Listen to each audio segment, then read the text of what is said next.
How are you this evening? Pretty good. Yeah. Pretty good. So you were talking to someone earlier and you were talking about so when you get that separation and then you get the anxiety afterwards Hmm. where it comes back. It doesn't always have anxiety. It depends. It depends on how you're set up. But yeah, anxiety a lot of the time because you Yeah. believe the reason the anxiety is like a predominant feeling that separation produces because it's so much pressure on you. Like you believe you've got to control yourself, and if you don't control yourself, you could do something bad, or something bad could happen to you. That's so stressful. Yeah, it's like being over attentive when you're driving. You know, if you're over attentive when you're driving, then you cause problems. It's like being super, like, like every movement that you make in the car, like you're super attentive and believe that if you make any movement wrong, you're going to have a crash automatically. It's like that's like the most worst way to drive a car. Like you've got to get into the flow with the car. So in a Yeah. way, the best way is like not driving. Like you're just in total flow. And I suppose in a way that's what non-duality is. Is like totally surrendering. And when you're obsessed that you exist, then you're like trying to manage the ship to with too much precision, and that's really stressful. Yeah, because I experienced that yesterday morning because so I woke up, and we I guess we try to like enjoy the comfortable part of like because we were sleeping. And Yeah. then I was able to feel or see that distance, and it was really nice. And then I don't know how long afterwards, but then this tremendous anxiety, and it lasted for a while. So I just tried to stay with it and try to Yeah. figure out what's going on. Yeah. Yeah. Yeah. Yeah.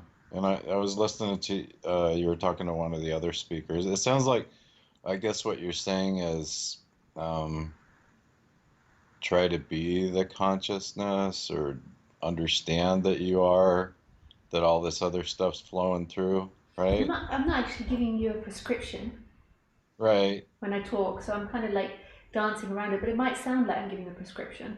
And if you want to take it as a prescription, then I'm sure that that can be very settling for the person. So if you want prescription, then my prescription would be to so the anxiety arises. So identify what the anxiety is about. So if it's about money or your girlfriend or well, like all the different things it can be about. So say we take it's about money. So there's a thought coming in that you've got this bill coming and that you haven't got enough money in your bank. And so initially that thought is about action, it's about you doing something and that's okay, but then it becomes intense and you become worried about it. And then it becomes like an identity thing and a belief thing. And Yeah. it becomes personal. So say it like becomes like a rumbling in your gut that like this big society is going to come and get you if you don't have any money and bad things are going to happen. That's it at the extreme. And it's just seeing that that happens. So more than likely it's something in the solar plexus or the sacral chakra or the root chakra that's getting activated. Just noticing that's appearing. And you can release it if you like. You know, you can try and talk it out. Like you can say the basic thoughts that exist in that area, like life is going to get me, bad things are going to happen, whatever the basis is this. So coming down to the basis. And then once you've determined that and once you've given it space, then you just kind of sit with it. So the mind keeps wanting to dash off into what they're going to do, what you're going to do, how to fix it, and just keep bringing the mind back to the sensation and to the experience and noticing that the mind and that experience appearing in this immense space of who you are. So notice that I'm seemingly giving prescription, but my disclaimer is that it's impossible to give prescription. I can only ever give description for something that may or may not happen. So you're asking for a prescription, and I'm saying if you feel like you want a prescription, then here's a prescription. But know Uh, that it will either happen or not happen. The idea that you will then do what I just said is simply an idea that you are doing it. It might be that after listening to it, you then go and imitate what I said. But notice that that's something that's arising. That's not an independent entity that is acting. There is no independent entity. There is simply life happening with feelings and thoughts appearing for no one. yeah, I think so when I started to look at it and feel it and kind of get an idea of what it was. That's what it was. What you're talking about was like, and it's more of a like performing to the individual, you know. And so it was So pretty eye opening. it was actually about money, or is it about your girlfriend? What was it? Yeah, about But girlfriend, yeah. just putting on that constant performance, and then it kind of like opened up to just in general, like life in general, like trying to be Mm. that performer on stage for the Yeah. most part. So it was real enlightening Yeah. and real humbling, I think, and painful. Mm.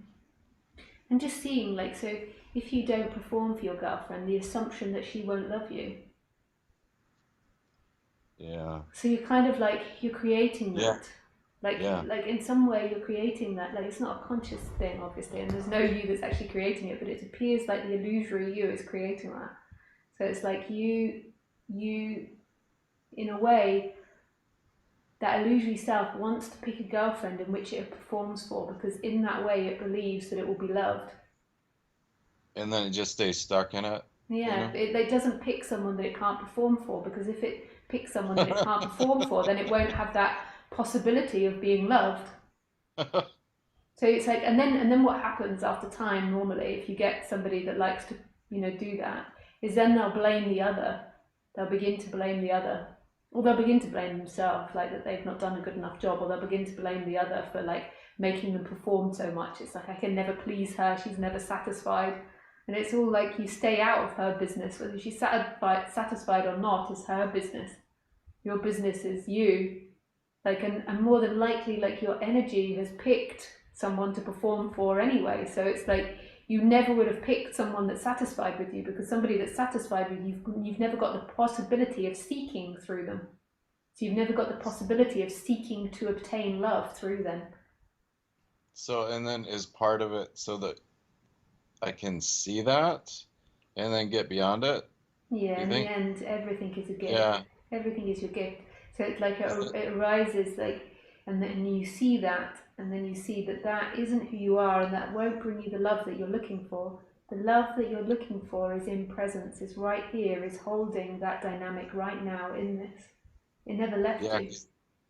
'cause that kind of seems like what it is, Mm. you know, like the the the real. So the false and then the real is other than Mm. that. So here it is. Look at it. Yeah. If you want to understand it for what it is. That's kind of, Mm. I guess I concluded for now. Yeah. You know, but Yeah. yeah. Nice. Yeah, great. Thanks, Lisa. With pleasure, Dennis. That was nice All chatting right. with you. You Thanks. too. Have a good Bye. evening. Thank Bye. you. Bye. Thanks.